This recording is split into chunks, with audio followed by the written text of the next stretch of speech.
క్రైస్తవ జీవితంలో రోగాలు ఎందుకు వస్తాయి? సహజంగా రోగం రావటంతో మనం అనే ఒక మాట, ఏదో పాపం చేసి ఉంటాడండి, అందుకనే వాడికి ఆ రోగం వచ్చిందండి అంటాం. అంటే ఆరోగ్యంగా బ్రతికే వాళ్ళందరూ ఏ పాపం చేయకుండా పవిత్రంగా బ్రతికారు అనేనా ఆ మాటకున్న అర్థం?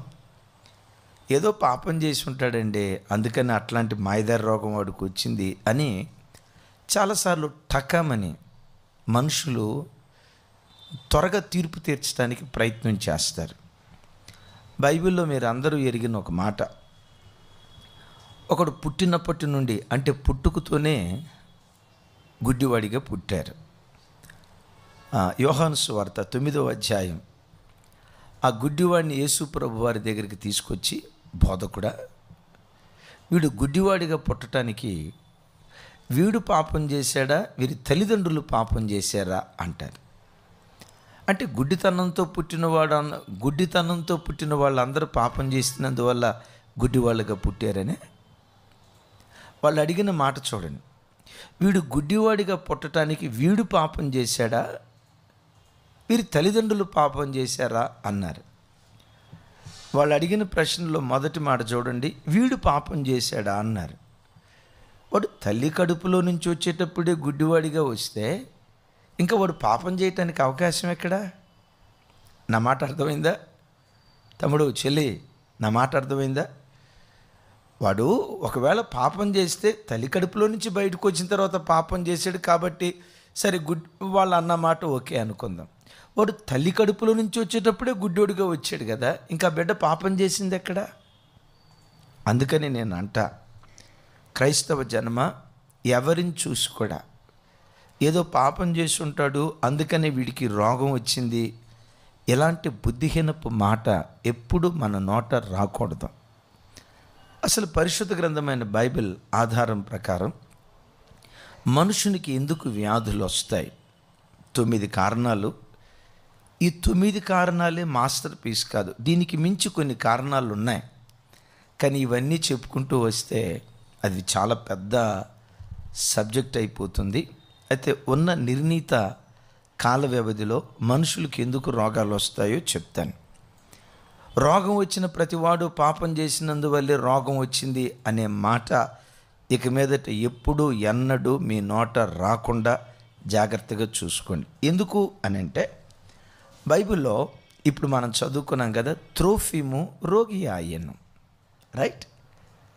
అపోస్తులైన పౌలు వారి పరిచర్యలో పౌలు కొరకు ప్రాణం పెట్టడానికి కూడా వెనుకాడని ఎపఫ్రొదీతు రోగి అయిపోయాడు, చావునకు సిద్ధపడ్డాడు అని బైబిల్లో రాసింది, రైట్?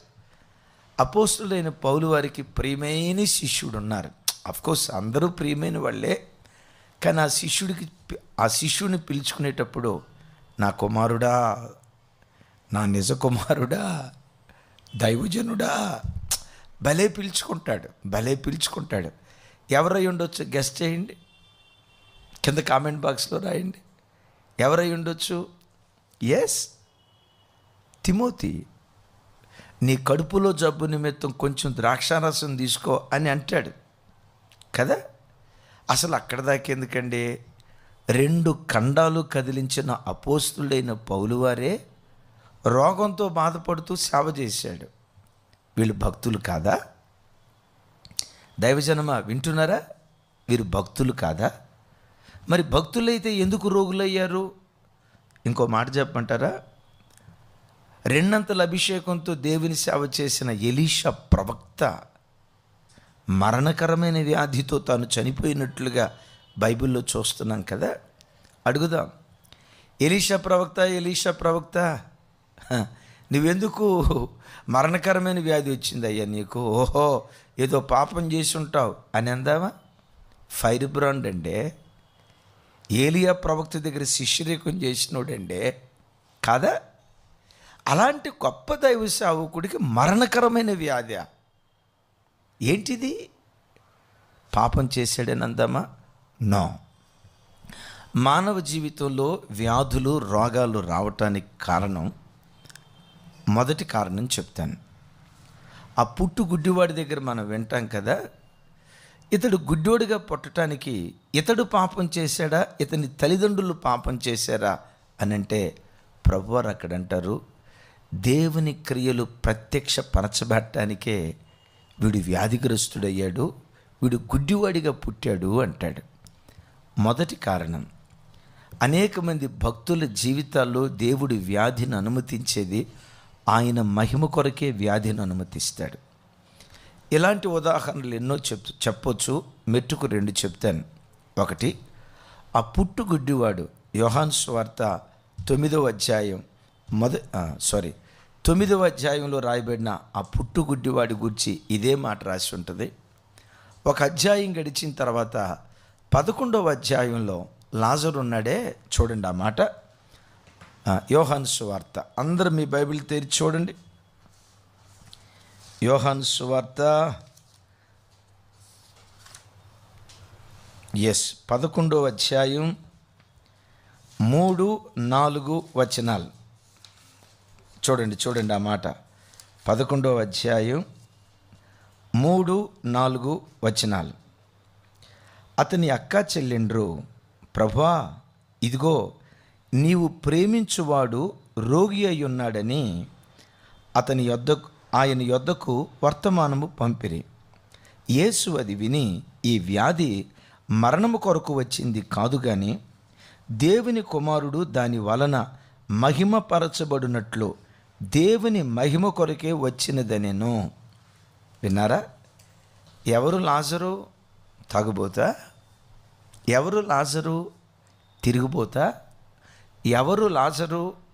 అక్రమ సంబంధాల్లో బ్రతికినోడా? చెప్పండి. ఎవరు లాజరు? దేవుని చేత ప్రేమించబడి దేవుని స్నేహితుడని పిలువబడినవాడు.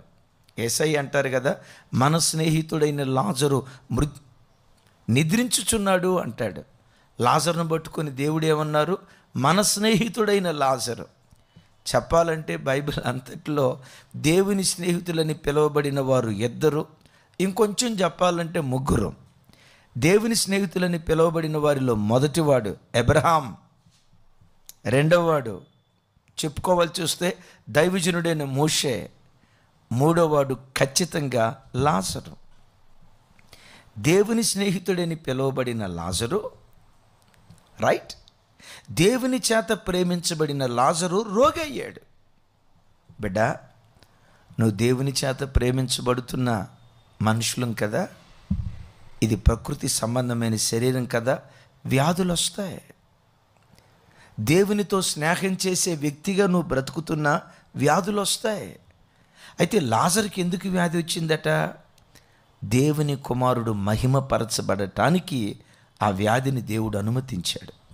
చనిపోయిన లాజరును ప్రభు లేపితే, ఎస్, ఈ దేవుడు మృతులను సైతం సజీవులుగా లేపగలిగిన వాడని ఆయన నామం అన్య ప్రజల మధ్యలో, ఇశ్రాయేలీల మధ్యలో ప్రకటించబడలేదా? తమ్ముడు, చెల్లి, వ్యాధితో బాధపడుతున్నావా? నేనే పాపం చేశాను, ఈ వ్యాధి వచ్చింది, మనసులో కృంగిపోతున్నావా? ఓ తెలియని అపరాధ భావం నీ గుండెలను పట్టి పీడిస్తుందా? వదిలిపెట్టు.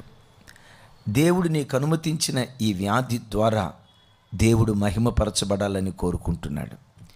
ఈ గడియలో ఏ వ్యాధితో నువ్వు బాధపడుతున్నా, గాయపడిన తన హస్తంతో ప్రభు ముట్టి తన మహిమ కొరకు, ఏంటి ఆయన మహిమ?